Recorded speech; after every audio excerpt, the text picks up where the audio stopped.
Maybe you have a training plan. Perhaps you just wing it. Maybe you let your watch tell you what to do. Or just run whenever you need an excuse for a fry-up. We all do, don't we, sometimes? Either way, we all hit the point when our aspirations and plans clash with the reality of our hectic lives. And getting between you and your training can be a variety of obstacles. Work, friends, family, pets, babies, shopping, or even just finding the time to eat and train at the same time. And many of you will know that I'm getting back to training, and over the last few weeks I've gone from around 10 miles a week up to 20, a little bit more than 20, and then last week in episode 3 I managed 34 miles for the week. Now that's quite low training still, but this week's training plan was one where I intended to breach the 40 miles weekly training barrier. I've spoken before how for me 40 miles is a bit of a test which I don't always pass first time.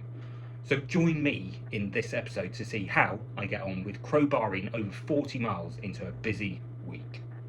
I'm Phil, the untraining ultra runner. I've run all distances up to 145 miles, but that feels a long time ago. I'm out of shape, out of puff, out of excuses. Join me as I return to ultra running, the places I go, the training I do, the calamities and the successes as I prepare for an epic race this summer.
Friday lunchtime. I've been out for a run. It's beautiful and sunny. There's lots of leaves going on. All good. I'm going to the track tonight for a bit of a session, so that's going to be good.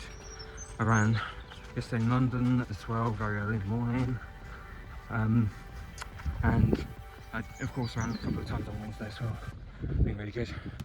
What I really loved about the run today was that I did a little loop. It's about 5k, but it's a route that I haven't run often recently, because a few years ago I was running past the farmhouse and these two dogs started running towards the fence, well, towards a small hedge, and as they got closer to the hedge I did my calculations and I felt like they were going to jump over, and sure enough they did, and they chased me down the road at high speed, well, high speed relative to mine anyway, and I go away just in the nick of time.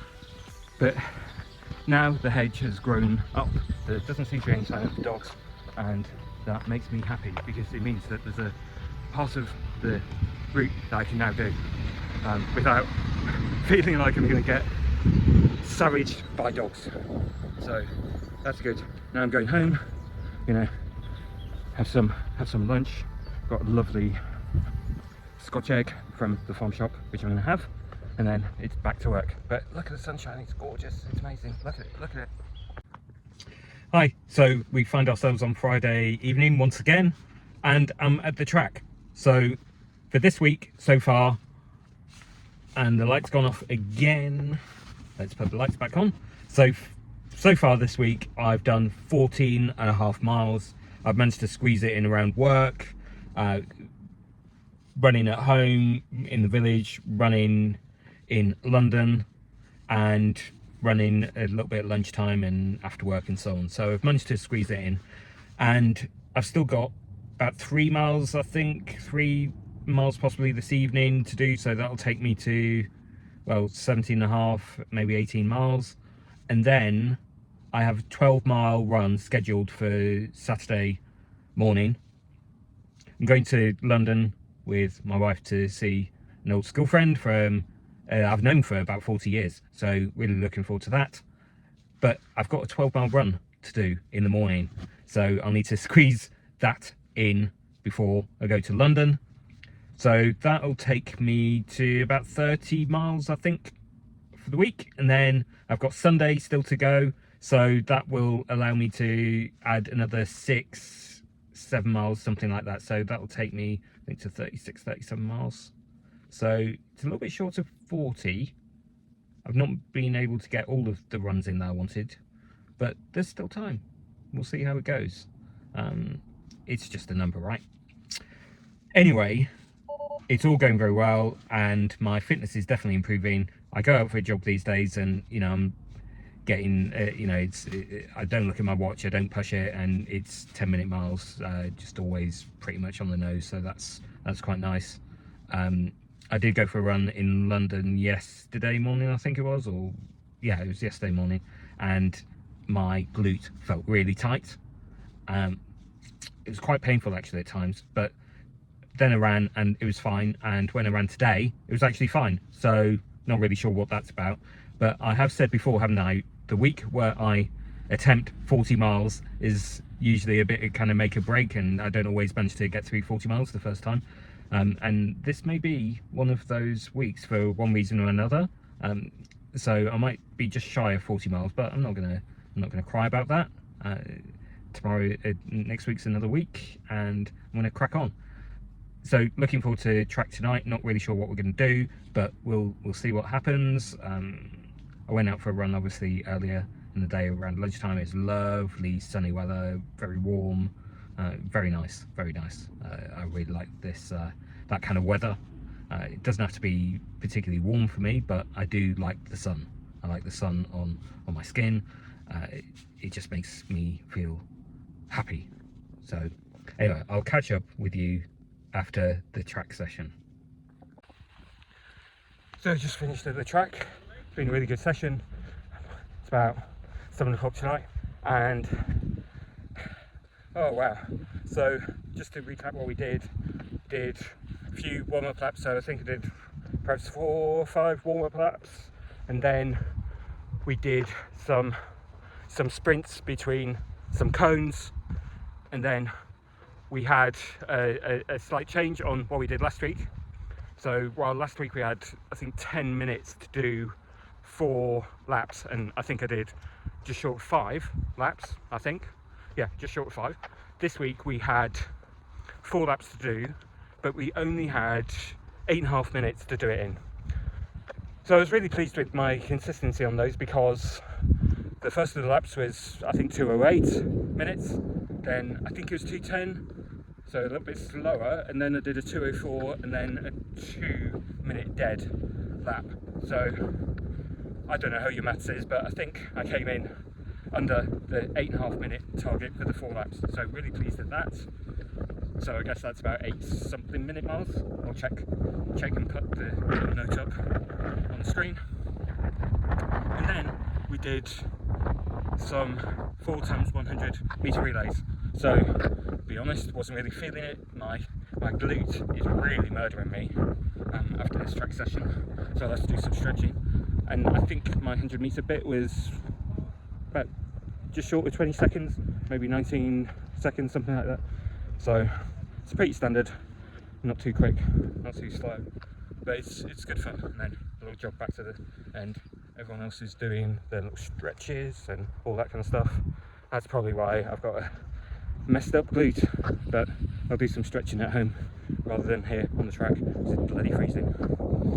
Tomorrow I've got my 12-mile run to do. I'm going to do it around local roads, quite quiet roads, so I'll do that, put a podcast on, get on with that, and then going to London, see friends, and then I've got a run for the weekend.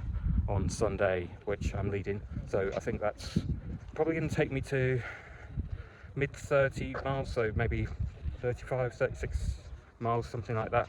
I'll see what I can add in and where I get to, but it'll be just short of 40, I think. Right, see you again. If you like content like this, give me a like, subscribe, hit the bell notification so you find out when I post more videos like this. So let's review what training I intended to do against my plan. So the plan was 4 miles, 6 miles, 7 miles rest, 5 miles, 12 miles, then 8. So 42 miles if my maths is correct. So let's find out how things worked out. Monday I was in London, so couldn't run, and I was already missing a run and therefore already 4 miles down for my plan by that point. By Tuesday I was getting further behind. I was so busy with work, ended up with 13 minutes at lunchtime, so runs were out, and it was only the evening I managed to get out. I did a 3.5 mile run, felt good when I went out, so the middle 2 miles I did as a tempo, managing 8:30 minute miles thereabouts. On Wednesday I did a couple of miles at lunchtime and then hill reps with the club in the evening. I turned up late to those as well.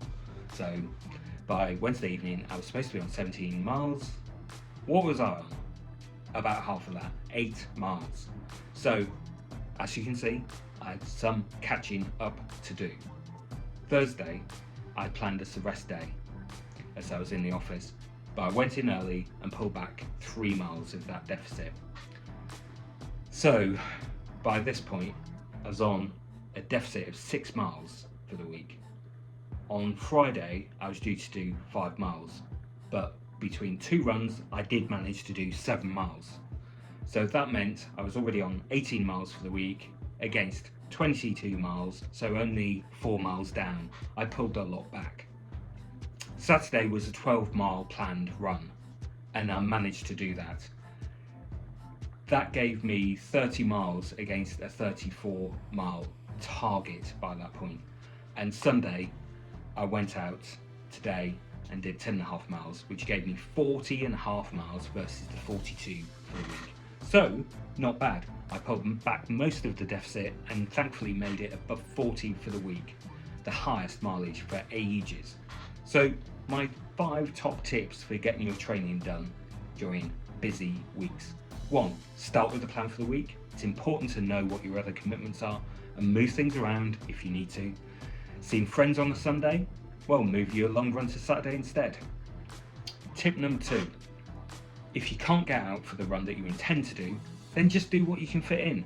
If you've only got 30 minutes for lunch and you're working at home, fine. Go for a 2-mile jog. It's better than nothing. Maybe you also do some kettlebells while you're in a meeting. No one's going to notice. Tip number 3. If you're looking for excuses and reasons not to run, then that's a sign you should definitely run. If you have time to indulge yourself in finding reasons, then you have time to exercise. Tip number 4. I had a plan to run out on Saturday, 12 miles for my long run. On Friday I went to bed, a little late I admit, but I set my alarm for 7:45. I figured that would give me 15 minutes to get ready. I get out at least 8 AM, run for a couple of hours or so, and then have time to relax, shower, have a coffee, change before going to see friends in London. But I woke up late, half an hour late, so the whole run was a little time pressured, but I did it anyway. I got back with 30 minutes left to have breakfast, shower, get ready. It worked out fine and I felt great the rest of the day knowing that I'd done my long run and I hadn't decided to shift it to another day when I wouldn't fancy it anyway. Tip number 5, it helps to pick a time that you'll run. Have a habit of running at 8 AM or noon or 5 PM, something like that. Whatever it is, pick something and stick with it. It becomes the thing that you do at that time. I hope these 5 tips are helpful. What are your tips? Put them down in the comments below. My next week will see me hit 50 miles if all things go to plan. So join me next week in episode 5 to see how that goes. Meanwhile, keep it moving.